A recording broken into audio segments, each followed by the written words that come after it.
ഞാൻ അർഷൻ ലാൽ പബ്ലിക് സ്കൂളിൽ 7th സിയിൽ പഠിക്കുന്നു. ഇന്ത്യയുടെ തെക്ക് പടിഞ്ഞാറേ അറ്റത്തുള്ള സംസ്ഥാനം ഏതാണെന്നറിയാമോ? കേരളം. അതെ, കേരളം. അറബിക്കടലിൽ പരശുരാമൻ പരിശറിഞ്ഞപ്പോൾ ഉണ്ടാതാണ് കേരളം എന്ന് പറയപ്പെടുന്നു. കേരളം എന്നാൽ കൂട്ടിച്ചേർക്കപ്പെട്ടത് എന്നാണ് അർത്ഥം. കേരം എന്നാൽ സംസ്കൃത ഭാഷയിൽ നാളികേരം അഥവാ തേങ്ങ എന്നാണ് അർത്ഥം. തെങ്ങുകളുടെ നാടായത് കൊണ്ടാണ് കേരളം എന്ന പേര് ലഭിച്ചതെന്ന് എന്നൊരു ഐതിഹ്യമുണ്ട്. അങ്ങനെ ഒട്ടനവധി ഐതിഹ്യങ്ങൾ കേരളത്തെ പറ്റിയുണ്ട്. ഞാൻ അർഷൻ ലാൽ പബ്ലിക് സ്കൂളിൽ 5th സിയിൽ പഠിക്കുന്നു. നമസ്കാരം. സഹ്യസാനുശ്രുതി ചേർത്തു വെച്ച മണി വീണയാണെന്റെ കേരളം. നീലസാഗരമതിന്റെ തന്ത്രിയിലുണർത്തിടുന്ന സ്വരസാധനം. ഇളകിയാടുന്ന ഹരിത മേഖലയിൽ അലയിടുന്ന കളനിസ്വരം. ഓ നിസ്വരം, കളനിസ്വരം. സഹ്യസാനുശ്രുതി ചേർത്തു വെച്ച മണി വീണയാണെന്റെ കേരളം. ഇന്ന് കേരളീയർക്ക് ഒരു അഭിമാനത്തിന്റെ ദിനം. നവംബർ 1 65ാം കേരളപ്പിറവി ദിനം. അതോടൊപ്പം മലയാള ഭാഷ ദിനമായും ആചരിക്കുന്നു. 1947 ഇന്ത്യ ബ്രിട്ടീഷുകാരിൽ നിന്ന് സ്വാതന്ത്ര്യമായതിനു ശേഷം ഐക്യ കേരളത്തിനായുള്ള പ്രക്ഷോഭങ്ങൾ പൊട്ടിപ്പുറപ്പെട്ടു. മലയാളം പ്രധാന ഭാഷയായ പ്രദേശങ്ങൾ കൂട്ടിച്ചേർത്തുകൊണ്ട് 1956 നവംബർ 1 കേരളം എന്ന സംസ്ഥാനം രൂപീകരിക്കപ്പെട്ടു. അതിന്റെ അടിസ്ഥാനത്തിൽ നവംബർ 1 കേരളപ്പിറവി ദിനമായി നാം ആചരിക്കുന്നു. കേരളം ഒരു സംസ്കാരമാണ്. ആ സംസ്കാര പുണ്യഭൂമിയിൽ പിറന്നതിൽ ഞാൻ അഭിമാനിക്കുന്നു. പ്രതിമകളുടെ നഗരം എന്ന വിശേഷണമുള്ള തിരുവനന്തപുരം ജില്ലയാണ് കേരളത്തിന്റെ തലസ്ഥാനം.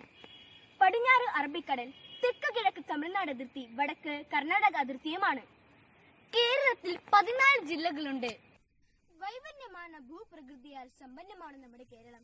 മതസൗഹാർദ്ദത, സമകാലിക രാഷ്ട്രീയ രംഗങ്ങൾ, സാക്ഷരത, ആരോഗ്യം, സുഗന്ധവ്യഞ്ജനങ്ങൾ, ടൂറിസം, വ്യവസായം എന്നിങ്ങനെ ഒട്ടനവധി രംഗങ്ങളിൽ കേരളം മുന്നിൽ നിൽക്കുന്നു. ലോകത്തിൽ 10 പരദേശങ്ങളിൽ ഒന്നാമതായി നമ്മുടെ കേരളത്തിന്റെ പേര് നാഷണൽ ജിയോഗ്രഫി ട്രാവലറിൽ രേഖപ്പെടുത്തിയിട്ടുണ്ട്.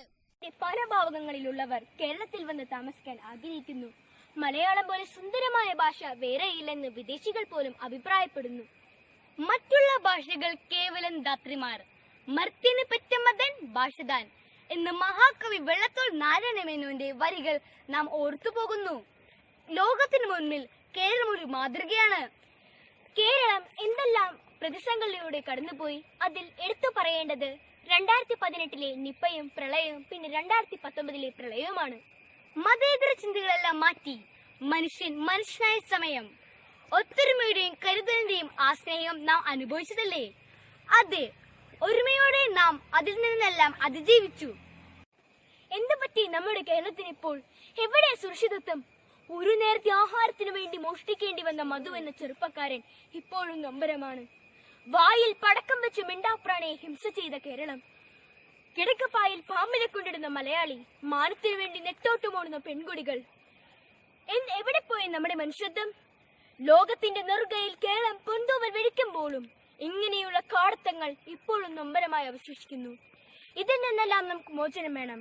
അതിനായി നാം ലോകത്തെ മാറ്റാൻ നോക്കാതെ സ്വയം മാറാം. ലോകത്തെ മുഴുവൻ കാർന്നു തിന്നുന്ന, മനുഷ്യന്റെ കണ്ണുകൾ കൊണ്ട് കാണാൻ കഴിയാത്ത COVID-19 എന്ന ചെറു വൈറസിന് മുൻപിൽ ലോകം മുട്ടുമടക്കിയിരിക്കുകയാണ്. കൈവിടാതെ ജാഗ്രത പാലിച്ച്, വ്യക്തിശുദ്ധം പാലിച്ച്, കൈകൾ കോർക്കാതെ മനസ്സുകൾ കോർത്ത് മുന്നോട്ട് പോകാം. നൂറ്റാണ്ടിലെ ഏറ്റവും വലിയ പ്രളയം വരുത്തിവെച്ച കെടുതികൾ അതിജീവിച്ച കേരളത്തിന് COVID-19 എന്ന കൊറോണ വൈറസിനെ അതിജീവിക്കാൻ കഴിയുമെന്ന വിശ്വാസത്തോടെ ഇതിന്റെ സ്വന്തം നാടായ കേരളത്തിന്റെ 65ാം കേരളപ്പിറവി ദിനം ഉയർത്തെഴുന്നേൽപ്പിന്റെ ഉത്സവമാക്കാം.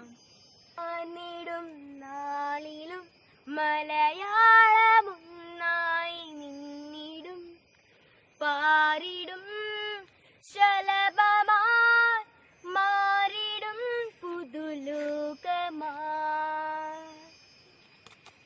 നന്മയുള്ള ലോകമേ കാത്തിരുന്നു കാണുക, കരളുടഞ്ഞ് വീണിടില്ലിത് കരളുറപ്പുള്ള കേരളം.